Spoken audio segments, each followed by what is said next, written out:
Hi மக்களே, welcome to ஆரோக்கிய சமையல். இன்றைக்கி நம்ம என்ன பார்க்க போகிறோன்னா, ப்ரோட்டீன் ரிச்சான பருப்பு பொடி எப்படி பண்ணலான்னு பார்க்கலாம் வாங்க. தேவையான இன்க்ரீடியன்ட்ஸ் ஸ்க்ரீனில் கொடுத்துருக்கேன். கடாயை நல்லா சூடு பண்ணி அதில் பருப்பு சேர்த்து நல்லா செவக்க வறுத்துக்கோங்க. செவந்து வந்தோடனே ஒரு பிளேட்டில் எடுத்து மாற்றிக்கோங்க.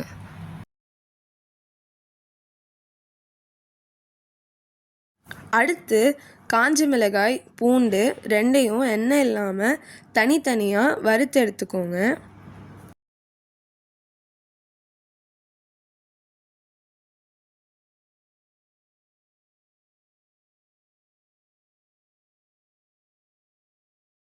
இது எல்லாம் சூடு ஆறினோடனே ஒரு மிக்ஸி ஜாரில் மிளகாய், பருப்பு, உப்பு, மிளகு, சீரகம், பெருங்காயத்தூள் எல்லாத்தையும் சேர்த்து மிக்சியில் போட்டு அரைச்சிக்கோங்க.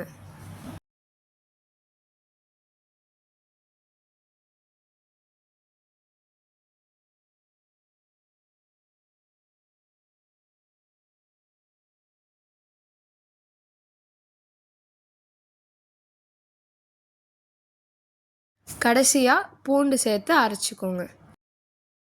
இப்போ நமக்கு தேவையான ப்ரோட்டீன் ரிச்சான பருப்பு பொடி தயார். இதுக்கான ஹெல்த் பெனிஃபிட்ஸ் வீடியோ கடைசியில் கொடுத்துருக்கேன். அது மட்டும் இல்லாமல் இன்னும் ஹெல்த்தியான ரெசிபீஸ்க்கு ஆரோக்கிய சமையல் சேனலை சப்ஸ்கிரைப் பண்ணுங்கள்.